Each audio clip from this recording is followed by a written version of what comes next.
लोकसभा के नया परिसीमन होने जा रहा है, उसके पहले जनगणना होगा। 2024-25 तक जनगणना हो जाने की पूरी संभावना है, उसकी पूरी तैयारियां कर ली गई हैं और इसके बाद 2026 से परिसीमन की तैयारियां शुरू हो जाएंगी। 2029 में जो भी लोकसभा चुनाव होगा वो निश्चित तौर पे नए परिसीमन से हो जाएगा और लोकसभा की जो ये आकृति है ये बदल जाएगी, लोकसभा के सांसद बढ़ जाएंगे। लगभग अंदाज़ा है 788 सांसद के लगभग बढ़ने की संभावना है, जिसमें सबसे ज़्यादा यूपी से बढ़ेंगे और यूपी के स्ट्रक्चर में सबसे ज़्यादा परिवर्तन आएगा। लगभग 15 लोकसभा सीटें यूपी से कम 15 लोकसभा सीटें बढ़ने की संभावना है। उत्तराखंड में 5 की जगह 8 सीटें हो जाएंगी। तमाम राज्यों से सीटें बढ़ेंगी। वहीं कुछ केंद्र शासित राज्य जैसे लक्षद्वीप, चंडीगढ़, इनकी सीट एक ही रहेगी। इस परिसीमन के बाद हमारा लोकतंत्र जो है बहुत मजबूत होगा। और स्थिति ये होगी कि लोकतंत्र को मजबूती के लिए आज जो लोकतंत्र कायम है, संविधान कायम है, उसमें सबसे बड़ी भूमिका डॉक्टर भीमराव अंबेडकर की थी और उसके बाद ये दूसरा लोकतंत्र को जिंदा करने में मोदी का योगदान माना जाएगा, चूँकि वो नई लोकसभा ला रहे, सबको प्रतिनिधित्व मिलेगा। ऐसी जगह से जहाँ से प्रतिनिधित्व नहीं मिल पाता था, अब एक क्षेत्र से सांसद काम कर सकेंगे। अब यूपी में ही जब 80 की जगह 110 सांसद होंगे या 100 से ऊपर होंगे तो एक का प्रतिनिधित्व हो सकेगा। लोगों की ये भी शिकायतें दूर होंगी कि हम सांसद से मिल नहीं पाते, सांसद आ नहीं पाते। हकीकत है कई लोकसभा सीटें ऐसी हैं कि सांसद अगर सब जगह जाना चाहे तो भी नहीं जा सकता है। 180-200 किलोमीटर, 250 किलोमीटर की लोकसभाएं हैं कई। इतना मतलब एक छोर से दूसरे छोर में अंतर है। तो ये सब चीज़ें सुधार होंगी, एडमिनिस्ट्रेशन सुधरेगा और कुल मिलाकर के सोच बहुत अच्छी है। इसका पहले से सिर्फ चर्चा लोकसभा में होती रही, इसको मूर्त रूप अगर दिया था तो नरेंद्र मोदी ने दिया था, इसके पहले दे दिया था, मगर काफ़ी अड़ंगे डाले गए। इसके अलावा आपको बता दें जो सबसे बड़ी बात होगी, महिलाओं को प्रतिनिधित्व मिलेगा। एक अफवाह उड़ाई जा रही है कि साउथ इंडिया के लोगों का इससे नुकसान होगा, ऐसा बिल्कुल नहीं। उनका ही प्रतिनिधित्व बढ़ेगा और महिलाओं का बढ़ेगा, दलितों का बढ़ेगा। हाँ, मगर जातिवाद जो है ये टूटेगा, जातिवाद टूटेगा। मजहबी जो फ़र्क किया जा रहा था ये टूटेगा, जातिवाद टूटेगा और आम मतदाता मुद्दों पे देश के हित की, आर्थिक स्थितियाँ, सामाजिक स्थितियाँ, इनके मुद्दों को लेकर मतदान करेगी जब नई लोकसभा आएगी। ये भी एक रहेगा क्योंकि जातिगत संतुलन उसमें और मजबूत होगा। देखिए एक ट्विटर भिकू म्हात्रे जी ने किया है, ये महाराष्ट्र के हैं, काफ़ी बड़े वहाँ के थिंकर हैं, काफ़ी अच्छे वहाँ के सामाजिक कार्यकर्ता हैं और ये आवाज़ उठाते हैं पहले से और इसीलिए इनका महाराष्ट्र के एक अलग पूरे देश में नाम, महाराष्ट्र के लिए तो ख़ास तौर से। इन्होंने कहा है इससे दुष्ट विपक्ष को बहुत परेशानी होगी। हालांकि इन्होंने कड़े शब्द यूज़ किए, ये हम लोगों को शोभा नहीं देते, मगर ये उनके अपने व्यक्तिगत विचार हैं। मोदी सरकार 2026 में लोकसभा सीटों के परिसीमन के लिए कमर कस रही है, जिसमें वर्तमान जनसंख्या के आधार पर लोकसभा सीटों की संख्या 543 से बढ़कर 753 हो सकती है, जिसमें 1977 में हुए अंतिम परिसीमन के बाद में बहुत बड़ा बदलाव आया है। सबसे बड़ी उछाल हिंदी भाषी क्षेत्रों में होगी, खासकर उत्तर प्रदेश में क्षेत्रीय आधार पर विभाजनकारी राजनीति करने वाले राज्यों में मामूली वृद्धि ही देखने को मिलेगी। परिसीमन की दिशा में पहला कदम राष्ट्रव्यापी जनगणना 2025 की शुरुआत में शुरू हो सकती है, जिसके लिए सरकार कर्मचारियों को अगले 6 महीने में डिजिटल जनगणना के लिए प्रशिक्षित किया जाएगा। इसकी शुरुआत भी हो गई है प्रशिक्षित करने का और आपको बताना है ये 2026 तक निश्चित तौर पे जातीय जनगणना होगी। मैं आपको बता दूं 1971 में जातीय जनगणना हुई थी, उसके बाद 1977 में परिसीमन चेंज हुआ था। अब जो है अगर पहले से जनगणना हो जाएगी तो परिसीमन निश्चित तौर पे निश्चित टाइम हो जाएगा, चूँकि मोदी का लक्ष्य एक टारगेट होता है और कहना नहीं चाहिए, कभी कभी लोग कह देते हैं मोदी है तो मुमकिन है, और मोदी हैं तो 370 हटे, महिला आरक्षण मिला, और मोदी हैं तो यह पार्लियामेंट, नई पार्लियामेंट में इतने सांसदों से होगी।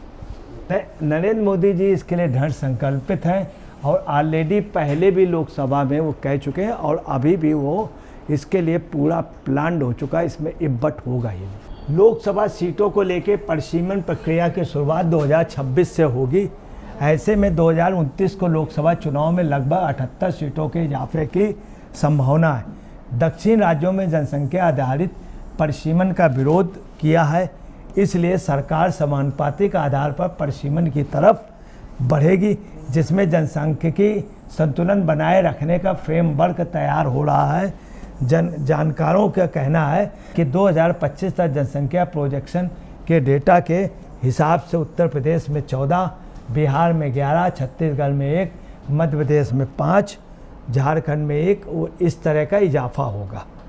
वहीं तमिलनाडु में भी जो है वो वहाँ पर भी लोकसभा बढ़ेंगी, केरल में बढ़ेंगी, गुजरात में बढ़ेंगी।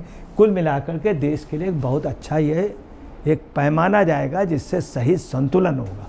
5 साल बाद अगले लोकसभा चुनाव में देश के सबसे बड़े सूबे उत्तर प्रदेश सहित अन्य सभी राज्यों और केंद्र शासित प्रदेशों का न केवल राजनीतिक भूगोल बदलेगा बल्कि जाति संतुलन भी बदल जाएगा।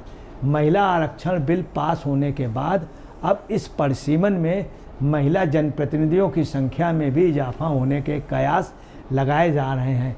2 साल बाद वर्ष 2026 में देश में नया परिसीमन करने की तैयारी शुरू हो गई है। केंद्र में नई सरकार बनने के बाद इसी साल देश में नई जनगणना करवाने के पूरे आसार हैं। जनगणना के बाद भी परिसीमन करवाया जाता है। चूँकि दक्षिण के राज्य जनसंख्या के आधार पर परिसीमन करवाने के विरोध में है, इसलिए समानुपातिक आधार पर परिसीमन करवाने की ज़्यादा उम्मीद है, जिसके लिए जनसांख्यिकी संतुलन बनाए रखने का फ्रेमवर्क तैयार हो चुका है और उस पर कार्य रूप भी शुरू हो चुका है। आप देखिए नई संसद ऐसी होगी, इतनी बड़ी होगी, आप देखिए, और ये देखिए सांसदों का इतना बड़ा, जब ये पार्लियामेंट लगेगी तो वर्ल्ड में अपनी पार्लियामेंट जो है वर्ल्ड की टॉप पार्लियामेंट होगी। संयुक्त राष्ट्र संघ की पार्लियामेंट से हमारी पार्लियामेंट ज़्यादा सशक्त होगी। वो दिन भी दूर नहीं है जब भारत के कई उपनिवेश होंगे, NRI के लिए भी सांसदों के लिए दरवाजे खुलेंगे। निश्चित नोट कर लीजिए, मोदी जी खोलेंगे। पूरे दुनिया के प्रतिनिधित्व यहाँ से होगा। आप अंदाज लगा लिए, ये संसद वाइट हाउस से बड़ा हमारा वो होगा। लोकतंत्र की जननी भारत रही है, वैशाली लोकतंत्र की जननी है। और जिस इंग्लैंड को लोकतंत्र कहा जाता, बिल्कुल नहीं, भारत में लोकतंत्र था। रामराज के समय लोकतंत्र था। एक ने एक बात कह दी थी, सीता जी को उन्होंने वहाँ से बिठूर भेज दिया था। भारत में लोकतंत्र था और उस लोकतंत्र की आभा पूरे दुनिया में दिखेगी। जब पहले वाशिंगटन बने तो उन्होंने अमेरिका के राष्ट्रपति ने कहा था भारत से लोकतंत्र की सीख लेनी चाहिए। देश में सबसे ज़्यादा 80 लोकसभा सीटें उत्तर प्रदेश में हैं। अगले परिसीमन के बाद यहाँ करीब 15 लोकसभा सीटों के और इजाफे का अनुमान लगाया जा रहा है। सुरक्षित लोकसभा सीटों की संख्या भी बढ़ेगी। परिसीमन के बाद विधानसभा सीटों में भी इजाफा होगा। अब सवाल इस बात का आ रहा है कि लोग अफवाहें कितनी उड़ा रहे हैं। महिलाओं की बढ़ेंगी, दलितों की सीटें बढ़ेंगी, जम्मू कश्मीर में भी सीटें बढ़ेंगी, तमाम स्थानों पे सीटें बढ़ेंगी, सही प्रतिनिधित्व होगा। ये देखिए, इसके पहले लोकसभा में भी लास्ट में इस विधेयक को बिल्कुल पास करके, इसीलिए मोदी जी ने उस नई लोकसभा विस्टा में बाकायदे कार्यक्रम कराया था। एक सीख दे दी थी कि शुरुआत हो गई है। उस लोकसभा की शुरुआत इसके पहले ही हो गई। लोगों ने अरंगे डाले थे, लोग गए नहीं थे, कांग्रेस के सांसद नहीं गए थे। उसके बावजूद भी लोग, आप समझ लीजिए, कुछ लोग विद्रोह करके गए थे और उन्होंने तारीफ की थी कि इस समय, और जो पूर्व सांसद थे इंडी गठबंधन के सांसदों को भी इतनी बड़ी संसद में बैठने को मिलेगा अगर वो चुन के आएंगे। उनको डर इस बात का है कि चुन के आ पाएंगे कि नहीं। अब देखिए क्या पोजीशन है। चंडीगढ़ की एक थी, एक ही रहेगी। मिजोरम की एक ही रहेगी। मणिपुर में वही हालत रहेंगे। मेघालय में सेम सीटें। पांडिचेरी में सेम सीटें रहेंगी। अरुणाचल में सेम रहेंगी। गोवा में 2 की 2 रहेंगी। अंडमान में 1 की 1 रहेगी। इन जगह जो है सेम ही रहेंगी। वहीं आपको बतला रहे हैं हिमाचल प्रदेश में 4 से 5 सीटें हो जाएंगी। जम्मू और कश्मीर में 6 से 7 सीटें हो जाए। जम्मू कश्मीर में 7 सीटें होना ये देश के लिए अच्छा प्रतिनिधित्व जाएगा। उत्तराखंड में 5 की जगह 8 हो जाएंगी। केरल में 20 की जगह 25 हो जाएंगी। केरल में अगर 20 की जगह 25 हो जाएंगी तो कांग्रेस इंडी गठबंधन और कम्युनिस्टों को आराम रहेगा। वहीं आपको बता रहे हैं NCR दिल्ली में 7 की जगह 13 हो जाएंगी। कितना अच्छा रहेगा, दिल्ली में 13 सीटें हो जाएंगी। वहीं आपको बता रहे हैं हरियाणा में जो है 10 की जगह 17 सीटें हो जाएंगी। आसाम में 14 की जगह 21 हो जाएंगी। पंजाब में 13 की जगह 22 हो जाएंगी। छत्तीसगढ़ में अब देखिए क्या 13 की जगह 22 हो जाएंगी। आप और कांग्रेस का फ़ायदा, मगर नहीं, ये लोग ये नहीं सोच रहे। ये नए हिंदुस्तान को नहीं बनने देना चाहते, डेवलप इंडिया को नहीं बनना देना चाहते। झारखंड में 14 से 22 हो जाएंगी।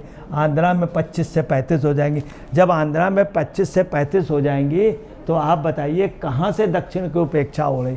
उड़ीसा में 21 से 31 हो जाएंगी। तेलंगाना में 17 से 28 हो जाएंगी। 17 से 28 हो जाएंगी आप। और गुजरात में 26 से 44 हो जाएंगे। तमिलनाडु में 39 से 58 हो जाएंगी। 58 सीट है। और तब भी ये कह रहे हैं कि साउथ के, ये सिर्फ गलत अफवाहें उड़ाई जा रही। कर्नाटका में 28 से 49 हो जाएंगी। मतलब 50 के लगभग। खड़गे जी को कितना आराम रहेगा। 50 लोकसभा सीटों में कांग्रेस से टिकट बांटेंगे खड़गे जी, तब भी रो रहे हैं, परेशान हैं। अब देखिए मध्य प्रदेश में 29 से 51 हो जाएंगी। राजस्थान में 25 से 48 हो जाएंगी। बिहार में 40 से 70 हो जाएंगी। लालू परेशान, 70 सीटें में आराम से लड़ेंगे। 70 सीटें खूब बांटेंगे कांग्रेस को, जिसको बांटना हो। ऐसे तो 40 में काफ़ी वो होता है। वेस्ट बंगाल में 42 से 73 हो जाएंगी। ममता बनर्जी की कितनी ताकत बढ़ेगी। महाराष्ट्र में 48 से 64 हो जाएंगी। यूपी में 80 से 143 सीटें हो जाएंगी। 80 से 143। इंडिया की 543 से 888 सीट। इतना गजब का ये काम होगा, एक एक का प्रतिनिधित्व होगा और हमारा लोकतंत्र मजबूत था, मजबूत है, बहुत मजबूत होगा। दोस्तों नमस्कार, मैं अजय पत्रकार।